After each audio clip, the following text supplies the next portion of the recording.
Mid-York is a cooperative library system. We provide support services to 43 libraries throughout Oneida, Herkimer, and Madison counties. So we have libraries as far as Old Forge and as far as DeRuyter down south. This is the way I like to explain it to people who have no idea what a library system does, is think of your local libraries as the heart of the community. We're the backbone for libraries. So we provide support services so the smallest, most rural library can have the exact same services as a big urban library. We have 14 fabulous staff here. They offer a wide range of support services. We have a delivery service. So basically, this library card, you can get items from 43 libraries throughout these 3 counties, and our vans will drive hundreds of miles a day, deliver thousands of books a month to anywhere you want within these counties. You have 43 different libraries that you have access to. Our shared catalog is another big thing, is you can put holds on, like I said, if you're living in Old Forge, you can put a hold on a book that's in DeRuyter and have it sent there. We also have interlibrary loan. If you want to get a book and we don't have it, we'll go outside the state to find it for you.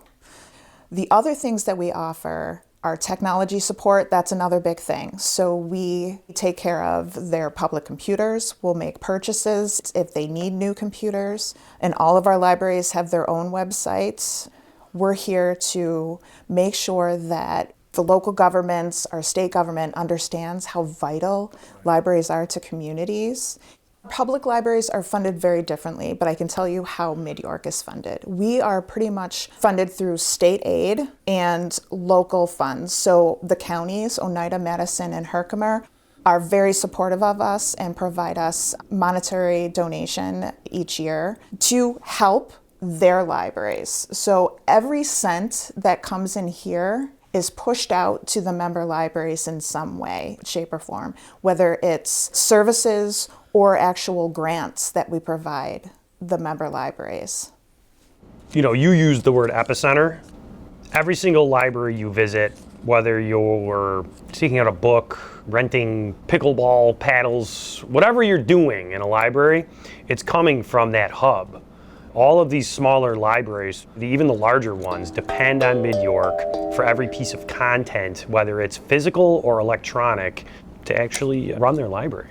Something else that goes completely unnoticed is that if you're a student or an adult or anyone with a library card, you can access everything from tutoring, classes, learning facilities, all through Mid-York, and all with your library card. So it's something that isn't free, but it's free to the user.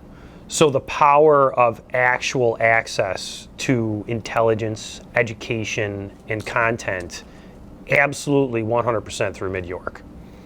One of the things that the system does a great job is advocating for all the libraries. We are a co-central library, so certainly getting more money for operating funds for all the libraries helps. As a central library, we get additional funds that we can then decide to distribute to all the libraries on the system's behalf. So they've basically strengthened our negotiating and leverage with state funders.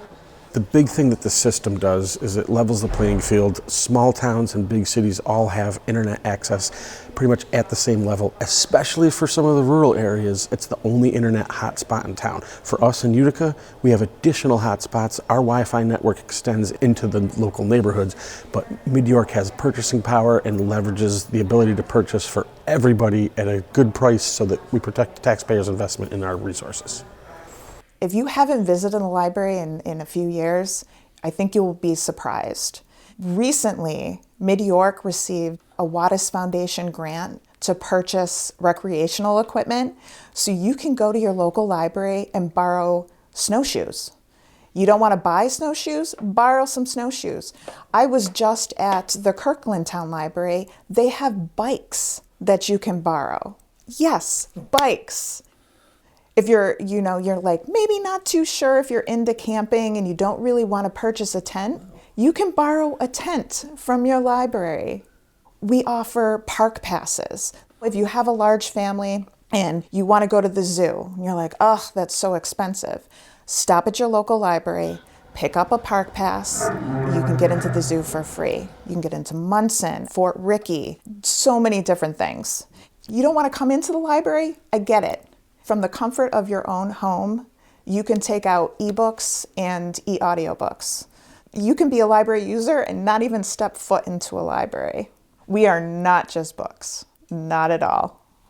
We do get a lot of phone calls from local writers, local artists, looking for a place, a venue to speak, to share their books, their art. We have the ability then to point them in the right direction of the 43 libraries that they can do a book talk, have an art display. If they are looking for information about publishing, the libraries can help them with that. I think that's always been my goal, is to change the image of libraries and librarians in particular.